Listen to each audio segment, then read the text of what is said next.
Hello दोस्तों, स्वागत है आप सबका हमारे यूट्यूब चैनल में। और इस समय हम लोग पढ़ रहे हैं संविधान। और संविधान में हम आपको पढ़ा रहे हैं भारत का संवैधानिक विकास। और भारत के संवैधानिक विकास का इतिहास कल की क्लास में हो चुका है और उसको आप देखते रहिए, क्योंकि पिछली क्लासों को देखने से आगे वाली क्लासें ज़्यादा समझ में आती हैं। तो आप उसको ज़रूर देखिए और पूरी वीडियो देखिए। आज हमें पढ़ना है रेगुलेटिंग एक्ट। रेगुलेटिंग एक्ट जो रेगुलेटिंग एक्ट है ये क्यों पारित किया गया था तथा किसने पारित किया। इसको पारित करने वाला जो सरकार यानी इसको पारित किया था ईस्ट इंडिया कंपनी ने नहीं, बल्कि ब्रिटिश सरकार ने पारित किया था। ब्रिटिश सरकार इसे क्यों पारित करना चाहती थी, अर्थात अथवा इसे क्यों उन्होंने पारित किया, क्योंकि कंपनी अर्थात ईस्ट इंडिया कंपनी की गतिविधियों पर निगरानी रखना चाहती थी तथा कंपनी के संचालन समिति में परिवर्तन करना चाहती थी। कौन? ब्रिटिश सरकार। ठीक है, तो ऐसा क्यों करना चाहती थी ब्रिटिश सरकार कि उन पे निगरानी रखना और उनके संचालन समिति में परिवर्तन करने का कारण क्या था? क्योंकि 1757 ईस्वी में प्लासी के युद्ध के बाद जब अंग्रेजों के द्वारा बंगाल को जीत लिया गया, तो उसके बाद वहाँ का बंगाल का गवर्नर जनरल रॉबर्ट क्लाइव हुआ। और रॉबर्ट क्लाइव जो था वह एक व्यवस्था लागू की जिसे कहा जाता है द्वैध शासन की व्यवस्था। द्वैध शासन की व्यवस्था में दो शासक थे, एक कंपनी थी और दूसरी तरफ थे नवाब। इन दोनों के काम अलग अलग थे। कंपनी के हाथों में यानी कंपनी के अधीन जो काम था वो था राजस्व वसूली, सैनिक संरक्षण और फिर विदेशी मामले। तीन काम जो मेन काम थे वो अंग्रेजों ने ले लिया और नवाबों को, वहाँ बंगाल के नवाब को केवल वहाँ के शासन को संभालने की जिम्मेदारी दे दी। और इसी दौरान अंग्रेजों ने बंगाल को खूब जम करके लूटा। उन्होंने इतना लूटा कि वहाँ की शासन व्यवस्था बिल्कुल अस्त व्यस्त हो गई और फिर बंगाल का पूरी तरह से विनाश हो गया। तो इसी को देखते हुए कंपनी के उच्च अधिकारी इंग्लैंड में हुआ करते थे, तो वहाँ पर इसको यानी इन चीज़ों को देख करके ब्रिटिश सरकार ने एक एक्ट पारित करना चाहती थी। वो जो एक्ट है वो है 1773 यानी रेगुलेटिंग एक्ट उन्होंने पारित किया। इसके माध्यम से उन्होंने कंपनी पर नियंत्रण स्थापित की। तो यहाँ पर देखिए, अगर आप इस चीज़ का एक बार स्क्रीनशॉट लेना चाहते हैं इस नोट्स का तो आप ले सकते हैं, फिर इसके बाद हम आपको आगे पढ़ाते हैं।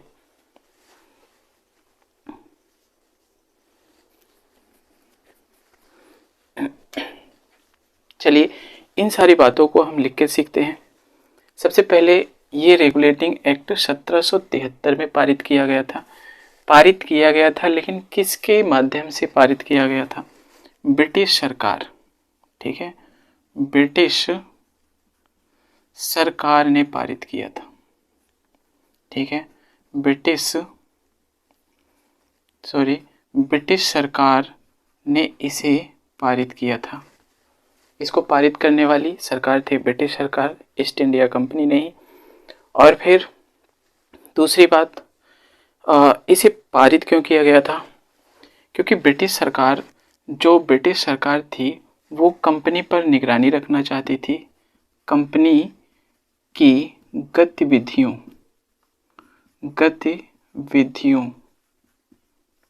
की निगरानी के लिए तथा कंपनी की संचालन समिति में परिवर्तन के लिए। ठीक है, ये दो कारण थे।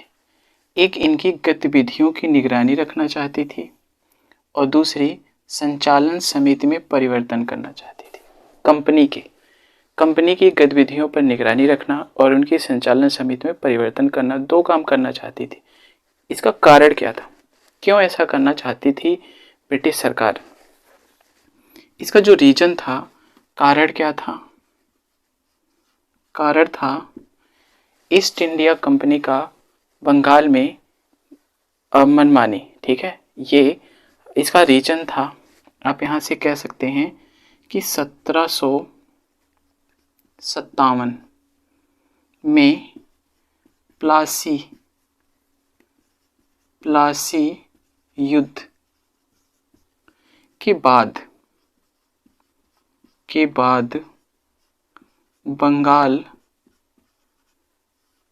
का गवर्नर जनरल, बंगाल का जो गवर्नर जनरल हुआ, ये लाइन इम्पॉर्टेंट है, बंगाल का गवर्नर जनरल। ठीक है, बंगाल का गवर्नर जनरल कौन हुआ? बंगाल का गवर्नर जनरल था रॉबर्ट क्लाइव। कौन हुआ? Robert Clive. ठीक है, बंगाल का गवर्नर जनरल जो हुआ वह था रॉबर्ट क्लाइव। और इसका जो शासनकाल था वो कब से कब था? शासनकाल किसका? रॉबर्ट क्लाइव का। इसका शासन जो था वो कुछ इस प्रकार से था, 1757 से 1760 तक, पुनः फिर 1765 से 1767 ईस्वी। ठीक है, 1765 से फिर 1767 ईस्वी में ये बंगाल का गवर्नर जनरल रहा। अब इसके बाद इसी दौरान किसने? रॉबर्ट क्लाइव ने इसी दौरान अपने शासन के दौरान इसने एक शासन की व्यवस्था लागू की। वह शासन की व्यवस्था क्या थी? इसने एक शासन व्यवस्था लागू की, वो क्या थी? द्विध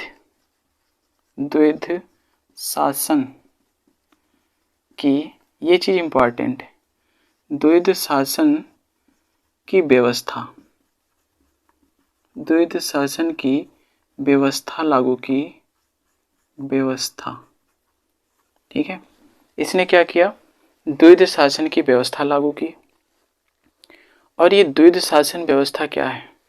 जो द्वैध शासन की व्यवस्था है वो क्या है? इसको हम कह सकते हैं कि जो द्वैध शासन व्यवस्था है वो है द्वैध शासन व्यवस्था। द्वैध शासन ये क्या था? दो शासक थे, एक शासक एक तरफ, यानी यहाँ से आप कह सकते हैं द्वैध शासन का अर्थ हो गया दो शासक। इसका अर्थ हो गया दो शासक। ठीक है, एक तरफ थी कंपनी और दूसरी तरफ थे कौन? नवाब। ठीक है, एक तरफ कंपनी और दूसरी तरफ नवाब थे। अब कंपनी के हाथों में कौन कौन से अधिकार थे? जो कंपनी थी उसके हाथों में कौन कौन से अधिकार थे? पहला था राजस्व वसूली, फिर इसके बाद था सैनिक संरक्षण,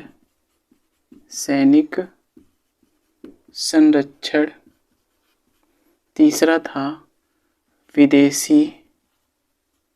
विदेशी मामले। ये तीन चीजें थी, राजस्व वसूली, सैनिक संरक्षण, विदेशी मामले। राजस्व वसूली का अर्थ होता है सभी प्रकार का कर वसूलने का काम ईस्ट इंडिया कंपनी करती थी। तीन इम्पॉर्टेंट अधिकार इनके हाथों में थे, राजस्व वसूली, सैनिक संरक्षण, विदेशी मामले। लेकिन नवाब के हाथों में क्या था? सिर्फ शासन करने का अधिकार, इनके हाथों में शासन करने का अधिकार था। ठीक है, कठपुतली की तरह केवल बैठे थे, जो अंग्रेज कहते थे वही करते थे। इनके हाथों में वास्तविक रूप से कोई अधिकार नहीं था, केवल ये एक पुतले की तरह बस बैठे थे, शासन संभाल रहे थे और सारे अधिकार अंग्रेजों के हाथों में चले गए थे। राजस्व वसूली, सैनिक संरक्षण, विदेशी मामले, जबकि इनके हाथों में केवल शासन करने का ही अधिकार प्राप्त था। और इसी दौरान, ये द्वैध शासन के ही दौरान अंग्रेजों ने बंगाल को खूब जम करके लूटा और जिसके तहत अंग्रेज की जो बंगाल की शासन व्यवस्था पूरी तरह से नष्ट हो गई और बंगाल पूरी तरह से कंगाल हो गया। तो इसी को देख करके ब्रिटिश सरकार ने इस एक्ट को पारित किया गया था। तो इसका जो पहला पॉइंट है, इस एक्ट के माध्यम से इन सारी बातों को, इन सारी चीज़ों में परिवर्तन किया, यानी इस चीज़ को कह सकते हैं रेगुलेटिंग एक्ट के तहत ये किया गया, रेगुलेटिंग एक्ट के तहत ये किया गया, ये सब इसी के माध्यम से सब किया जा रहा है। तो रेगुलेटिंग एक्ट का इसमें पहला पॉइंट है, ईस्ट इंडिया कंपनी पर ब्रिटिश, EIC का मतलब है east India company, east India company पर ब्रिटिश संसद, ये चीज आपका इम्पॉर्टेंट है। ईस्ट इंडिया कंपनी पर ब्रिटिश संसदीय नियंत्रण स्थापित करने का प्रयास किया गया। यह प्रयास किसने किया था? ब्रिटिश सरकार ने। किसने किया था? ब्रिटिश सरकार द्वारा। ठीक है, ईस्ट इंडिया कंपनी पर ब्रिटिश संसदीय नियंत्रण स्थापित करने का प्रयास किया गया था। किसके द्वारा? ब्रिटिश सरकार के द्वारा। ऐसा भी क्वेश्चन पूछा जा सकता है कि ईस्ट इंडिया ब्रिटिश संसदीय नियंत्रण पर स्थापित करने का प्रयास किस एक्ट के माध्यम से किया गया? रेगुलेटिंग एक्ट 1773 के तहत किया गया। दूसरा पॉइंट है, भारत में कंपनी के अधीन क्षेत्र, भारत में, ठीक है, यहाँ से देखिए, भारत में कंपनी के अधीन क्षेत्र का शासन मात्र ईस्ट इंडिया कंपनी के व्यापारियों, क्योंकि ईस्ट इंडिया कंपनी अर्थात ब्रिटिश जो थे ईस्ट इंडिया कंपनी के रूप में भारत आए थे, वो व्यापारी बन करके आए थे, इसलिए इन्हें व्यापारी कहा जाता है। ईस्ट इंडिया कंपनी के व्यापारियों का निजी मामला नहीं है। ठीक है, निजी मामला नहीं है। ठीक है, अब इनका सिर्फ पहले क्या होता था, जो सब कुछ व्यापार का काम और प्रशासनिक कार्य सारा कुछ ईस्ट इंडिया के हाथों में होता था, लेकिन अब से रेगुलेटिंग एक्ट 1773 के तहत अब ऐसा नहीं होगा। अब इनका काम सिर्फ व्यापार करना और कानून की देखभाल करना ब्रिटिश ईस्ट इंडिया कंपनी का काम हो जाएगा। यहाँ पर क्या हो गया, निजी मामला कह सकते हैं, व्यापारियों का निजी मामला नहीं रहा, बल्कि यहाँ से ब्रिटिश संसद को आवश्यक ब्रिटिश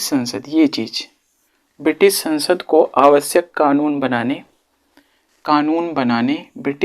को कानून बनाने तथा निर्देश देने का अधिकार है। ये दो चीज़ें। ठीक है, यानी इसमें ये बात कही गई है कि जो ईस्ट इंडिया कंपनी के रूप में भारत में व्यापार करने व्यापारी लोग आए थे, अब उनका जो भारत में उनके द्वारा अधिकार क्षेत्र, यानी भारत में जो उनके द्वारा शासन किए जा रहे हैं क्षेत्र हैं, उन पर केवल ईस्ट इंडिया कंपनी के व्यापारियों का निजी मामला नहीं रहा, बल्कि अब इनका मामला नहीं रहा, केवल उनका पर्सनल मामला नहीं रहा, बल्कि ब्रिटिश संसद को आवश्यक कानून बनाने तथा निर्देश देने का भी अधिकार है। ठीक है, दूसरा पॉइंट हो गया। अब तीसरी पॉइंट है ये वाली पॉइंट क्या है? कंपनी के प्रशासन की देखरेख हेतु, यहाँ से देखिए, कंपनी के प्रशासन की देखरेख हेतु यही परिवर्तन किया गया। स्टार्टिंग में हम लोग पढ़े हैं कि संचालन समिति में परिवर्तन और कंपनी की गतिविधियों पर नज़र रखने के लिए इन्होंने 1773 एक्ट पारित किया गया था। तो कंपनी के प्रशासन की देख रेख हेतु, यहाँ पर देखिए देख रेख के लिए इंग्लैंड में देख रेख हेतु इंग्लैंड में क्या किया गया था? देख रेख हेतु इंग्लैंड में, कहाँ? इंग्लैंड में। ये चीज़ इम्पॉर्टेंट है। कंपनी के प्रशासन की देखरेख हेतु इंग्लैंड में 2 संस्थाएं नियुक्त की गई। 2 संस्थाएं, ठीक है, यहाँ से 2 संस्थाएं नियुक्त की गई। वह 2 संस्थाएं कौन थी? एक था निदेशक मंडल, दूसरा था हितधारकों का मंडल। निदेशक मंडल को आप ऐसा भी बोल सकते हैं, कोर्ट ऑफ डायरेक्टर्स बोल सकते हैं। इसको बोल सकते हैं कोर्ट ऑफ प्रोपराइटर्स, ठीक है। एक है कोर्ट ऑफ डायरेक्टर्स है, दूसरा है कोर्ट ऑफ प्रोपराइटर्स है। इनको इन नामों से भी जाना जाता है। तो कंपनी की देखरेख हेतु इंग्लैंड में 2 संस्थाएं नियुक्त की गई। एक है निदेशक मंडल, दूसरा है हितधारकों का मंडल। अब अगली पॉइंट क्या है? अब अगला सबसे इम्पॉर्टेंट है ये क्वेश्चन, बंगाल के गवर्नर जनरल को, ये जो बंगाल का गवर्नर जनरल था, बंगाल के गवर्नर जनरल को अब गवर्नर जनरल कहा जाने लगा। क्या कहा जाने लगा? गवर्नर जनरल कहा जाने लगा। बंगाल के गवर्नर को अब गवर्नर जनरल कहा जाने लगा, ठीक है। बंगाल के गवर्नर को अब गवर्नर जनरल कहा जाने लगा।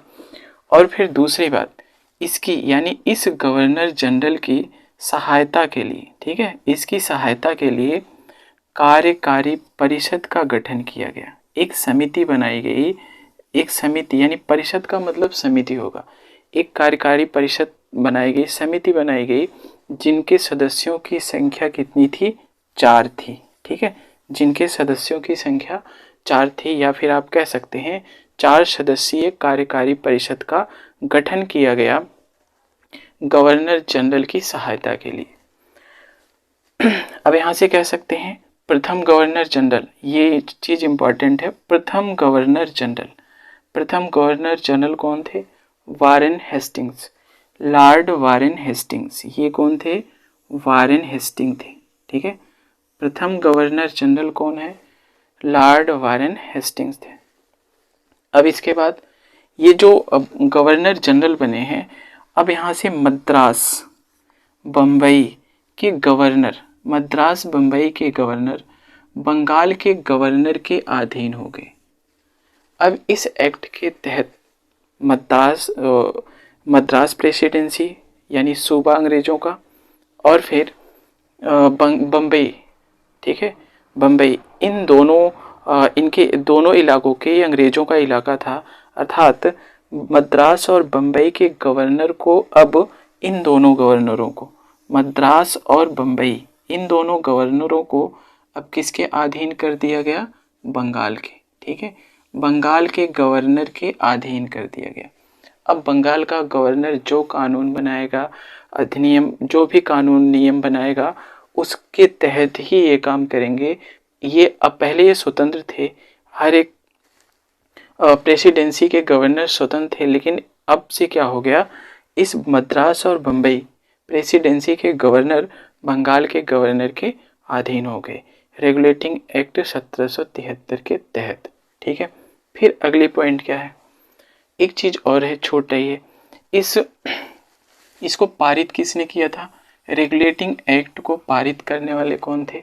रेगुलेटिंग एक्ट पारित कब हुआ था? क्वेश्चन अगर पूछता है आपसे तो आप कहेंगे 1773 ईस्वी में रेगुलेटिंग एक्ट। और पारित किया किसने? लॉर्ड नॉर्थ ने। ये कौन थे? लॉर्ड नॉर्थ, ठीक है, लॉर्ड नॉर्थ है ये, इसको बनाइएगा, ये है लॉर्ड नॉर्थ, ठीक है, लॉर्ड नॉर्थ है। लॉर्ड नॉर्थ क्या थे? तात्कालिक ब्रिटिश प्रधानमंत्री थे, ठीक है, तत्काल में वे प्रधानमंत्री हुए थे उस समय। और फिर तात्कालिक ब्रिटिश प्रधानमंत्री, आप सिर्फ कह सकते हैं ब्रिटिश प्रधानमंत्री लॉर्ड नॉर्थ थे, ठीक है। कैसे हुई, कैसे इन्होंने इस समिति की स्थापना की थी। इस समिति की गोपनीय समिति के द्वारा, ये क्या है, गोपनीय समिति की सिफारिश से, ठीक है, गोपनीय समिति से या गोपनीय समिति की सिफारिश से इन्होंने इस एक्ट को पारित किया गया था। इसको इस नाम से भी जानते हैं, इसको बोलते हैं सीक्रेट कमेटी, ठीक है, गोपनीय समिति को बोलते हैं सीक्रेट कमेटी भी बोलते हैं। तो ये हो गया। पारित कब हुआ था, 1773। किसने पारित किया था, लॉर्ड नाथ ने, तत्कालिक प्रधानमंत्री थे। और कैसे पारित हुआ था, सीक्रेट कमेटी से के द्वारा पारित किया गया था। फिर आगे चलते हैं, यहाँ पर अब क्या हुआ, इसके बाद 1773 ईस्वी में, ये 1773 ईस्वी में, यहाँ से देखिए 1773 ईस्वी में, ये है 1773 ईस्वी में कलकत्ता में, 1773 ईस्वी में कलकत्ता में उच्चतम न्यायालय, ठीक है, 1773 ईस्वी में कलकत्ता में उच्चतम न्यायालय की स्थापना की गई। और फिर 4 न्यायाधीश नियुक्त किए गए, एक मुख्य न्यायाधीश थे और 3 अन्य न्यायाधीश थे, ठीक है, 4 न्यायाधीश, ये 4 न्यायाधीश नियुक्त किए गए। इनमें से एक मुख्य न्यायाधीश होता था और 3 अन्य न्यायाधीश होते थे, एक मुख्य न्यायाधीश और 3 अन्य न्यायाधीश। 3 अन्य न्यायाधीशों में कौन कौन थे, इनमें एक तो होता था, एक पहला है चैम्बर्स, दूसरा लीमेंस्टर है, तीसरा है हाइड, ठीक है, हाइड। ये 3 होते थे, एक मुख्य न्यायाधीश होता था और 3 अन्य न्यायाधीश होते थे। तीनों में कौन है, एक चैम्बर्स है, लीमेंस्टर है और हाइड है। और फिर इसके बाद के का मतलब होता है उच्चतम न्यायालय का, के का मतलब है उच्चतम न्यायालय के प्रथम मुख्य न्यायाधीश कौन थे, एल्चा एम्पे, ठीक है, ये चीज बहुत ही इम्पॉर्टेंट है। यहाँ पर क्या है, प्रथम मुख्य न्यायाधीश कौन थे, एल्चा एम्पे थे। प्रथम मुख्य न्यायाधीश कौन हुए थे, एल्चा एम्पे हुए थे। अब फिर इसके बाद जो इस एक्ट में कहा गया था, अगली पॉइंट क्या है इसमें, कंपनी के कर्मचारियों, यहाँ से देखिए, कंपनी के कर्मचारियों को निजी व्यापार, ये पॉइंट, निजी व्यापार करने पर रोक लगा दिया गया, ठीक है। अब ये निजी व्यापार नहीं कर सकते हैं, कंपनी के कर्मचारियों को निजी व्यापार करने पर रोक लगा दिया गया। और दूसरा, कंपनी के लिए भारत में अपने राजस्व, ठीक है, रोक लगा दिया गया। एक काम और कहा गया था, भारतीयों से रिश्वत,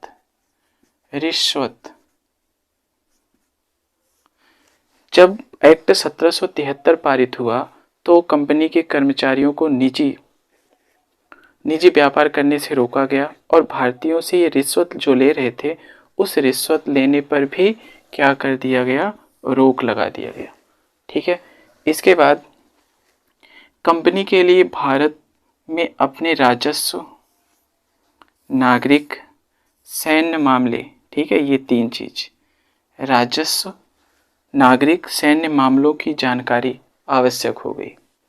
कंपनी के लिए, जो ईस्ट इंडिया कंपनी थी, उनके लिए ब्रिटिश सरकार के द्वारा इस एक्ट के माध्यम से यह सख्त निर्देश दिया गया कि वे राजस्व और फिर आपका है नागरिक और सैनिक, ठीक है, राजस्व, नागरिक और सैन्य मामले, इन तीनों की जानकारी ब्रिटिश सरकार को ईस्ट इंडिया कंपनी जरूर दे। यानी यह आवश्यक हो गया कि यहाँ से कहा गया है कंपनी के लिए भारत में अपने राजस्व, नागरिक और सैन्य मामलों की जानकारी आवश्यक कर दिया।